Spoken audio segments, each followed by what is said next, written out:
Hi everyone, my name is Tino. I'm a dietetic intern at Community Support Services, and today I'm going to be talking all about sandwiches.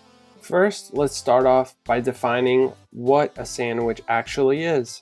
This is a sandwich, so is this. Here's another sandwich. All sandwiches have starch on top and bottom. It's the cube rule of food. If food only has starch on the bottom, that's toast. Obviously this is toast, but so is this and this. Apple crisp? That's just toast with the jam side down. Let's review. This is toast and this is a sandwich. A hot dog's a sandwich, right?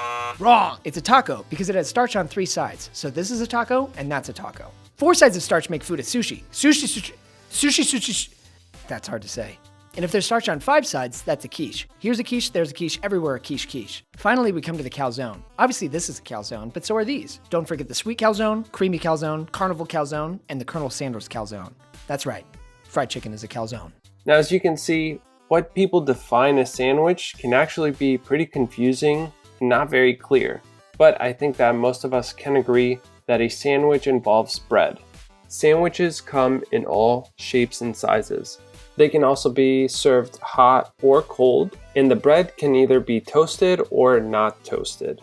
The options with sandwiches are endless. You have the classic sub, which uses a roll and fills it with meats, cheeses, and vegetables. There's the club sandwich, which uses sliced bread with similar ingredients as the sub. The gyro sandwich that uses pita bread to fill it with roasted meat, vegetables, and tzatziki sauce. The cheeseburger, which uses hamburger buns to fill it with beef patties, cheese, and vegetables. And of course, my favorite, the peanut butter and jelly sandwich, which uses sliced bread. But there are also many other types of sandwiches that may not come to mind as easily, such as ice cream sandwiches, bagel with cream cheese, avocado toast, and pizza. And that's right, I said pizza. Did you know that pizza is actually considered to be an open-faced sandwich?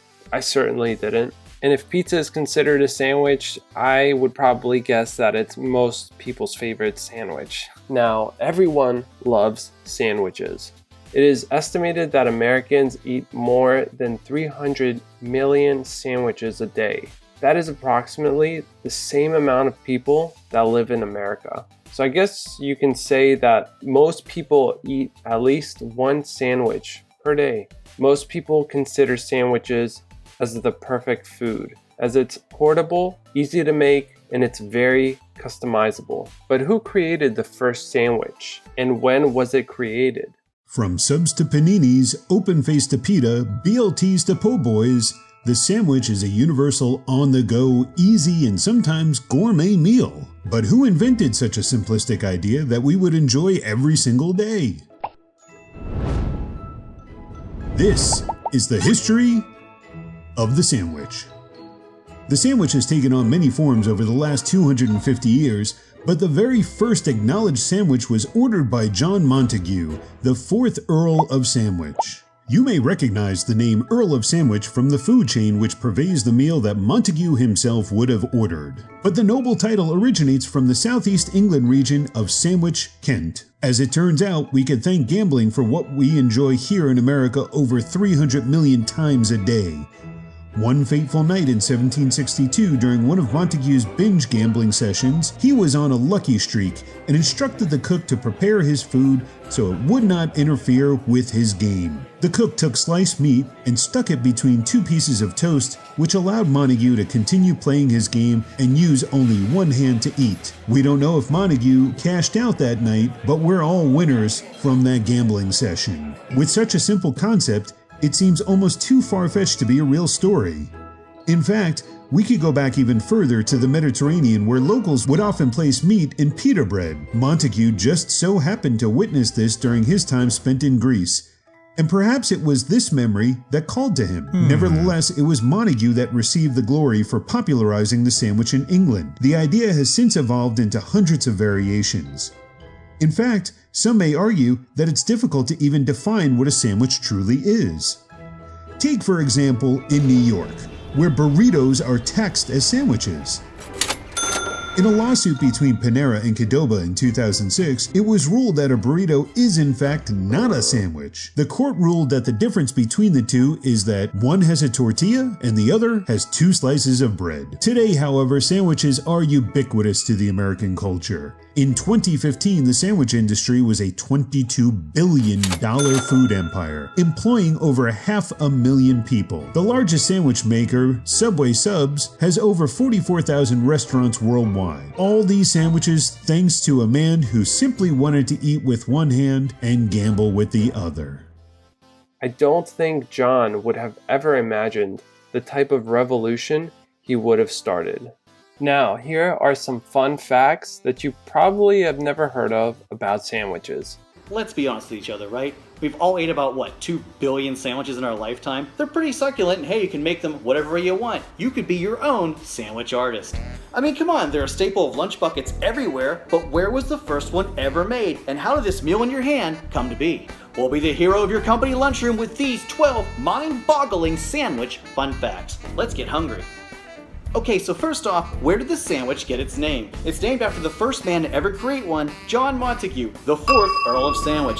Legend has it that this English leader was on a 24-hour gambling binge and didn't want to free up both hands in order to eat. He asked his servant to put his meal between 2 slices of bread so he could keep on gambling. I'm sure the pit boss loved this because they would in Vegas. Now the word sandwich is over 200 years old. It was first used in 1815 to mean a light meal, thanks to that hungry guy with the gambling problem. You know, as a sidebar, there are a whole bunch of Earl of Sandwich restaurants and casinos today. Okay, so what is the most popular sandwich in America? Survey says the ham sandwich, but in a close second, peanut butter and jelly. In fact, on average, we eat about 1,500 peanut butter and jellies before we graduate high school. Except me, I'm not a fan. And in third place, the BLT. Everybody loves bacon. How many sandwiches do Americans eat every day? Well, more than 300 million. This is an amazing number considering there are only a little over 300 million Americans. And let's be real, we don't all eat a sandwich every day. What sandwich kept Americans fed during the Great Depression? Well, when times were tough and money was tight, the peanut butter and jelly helped to keep families fed. 2 things helped to keep the cost down. Prepackaged sliced bread finally hit stores, and that was cheaper than going to a bakery, and then the shipping of the mass production of jars of peanut butter. Do you actually remember when peanut butter came in a glass jar? No, I don't either, but my grandmother certainly does, and she was alive during the Great Depression. Why are sandwiches on long rolls called subs? Well, that depends on which part of the country you're from, because some of them call them hoagies or grinders. But legend has it that during World War II, a deli in New London, Connecticut got an order for over 500 hero sandwiches for the local Navy base. After the order was complete, the employees kept calling them subs, and the name spread. Number 6, what is the most expensive sandwich ever? According to Guinness World Records, a grilled cheese sandwich with a seared image of the Virgin Mary sold for $28,000 in 2004. Now wait a minute, I'm surprised because I thought like a New York City deli would actually infuse one with gold or something and sell them for $1 million. How did Iran miss getting a Guinness World Record due to a sandwich? Years ago, bakers in Iran tried to make the world's largest sandwich, but the people started eating it before it was finished and the event was disqualified since it couldn't officially be measured. Whoops. What are the official rules for calling it a sandwich? Well, according to the US Department of Agriculture, a sandwich must contain 35% cooked meat and no more than 50% bread. But a Massachusetts court ruled even further, adding that a sandwich must contain at least 2 slices of bread. However, New York has also ruled that burritos are sandwiches in the Empire State. Yes, our tax dollars went to this. I know, and of course the government got involved because that's why there's always contradicting rules. How did a sandwich get a diamond thief arrested? In 2003, a thief in Belgium stole $100 million in diamonds from a jeweler's vault. The vault was super high-tech, featuring millions of combinations, sensors, Doppler radar, infrared, heat sensors, and more. But the thief left a partially eaten sandwich at the scene, and detectives used the DNA left on it to track the bad guy down. He deserves the Price is Right losing horns. What is Subway restaurant's most popular sandwich? It's the Italian BMT, and it's named for the Brooklyn Manhattan Transit Company that once ran as part of the Underground Subway Railroads in New York City. What is a Liberty Sandwich? Well, during World War I, the US government tried to rename the hamburger as a Liberty Sandwich to promote patriotism. And that name kind of went the way of freedom fries.